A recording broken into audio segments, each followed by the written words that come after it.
እኛ እየሞከርን ነው። እናንተስ እየሞከራችሁ ነው? ይኸው እንጀራውን ልታነሱ እየሞከራችሁ ነው።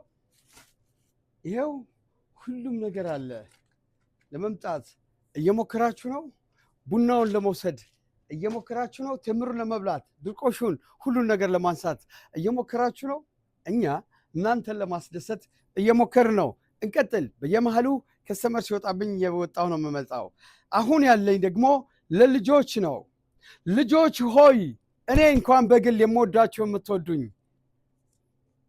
ልጆች ሆይ ይሄ መልእክት ለእናንተ ነው።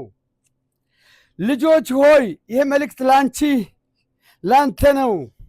ልጆች ሆይ በጌታ ለወላጆቻችሁ ታዘዙ፣ ይህ ተገቢ ነውና ይላል ኤፌሶን ምዕራፍ 6 ቁጥር 1 ላይ አንብቡ። ልጆች ሆይ በጌታ ለወላጆቻችሁ ታዘዙ፣ ይህ ተገቢ ነውና።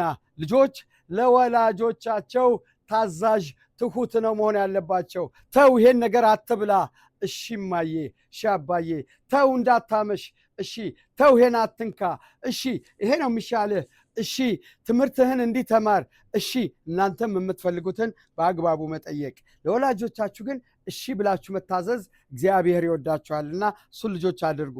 ሌላው እንግዲህ ይላል እምነት፣ ተስፋ፣ ፍቅር እነዚህ ሶስቱ ጸንተው ይኖራሉ።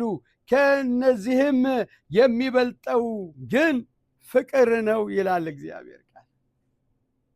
ሰምታችኋል? የእግዚአብሔር ቃል ፍቅር ይበልጣል ይለናል።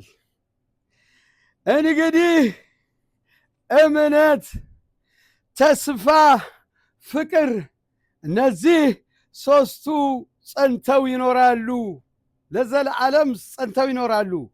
ከነዚህም የሚበልጠው ግን ፍቅር ነው ይላል። ፍቅር ከሌለኝ ከንቱ ነኝ ይላል አይደል?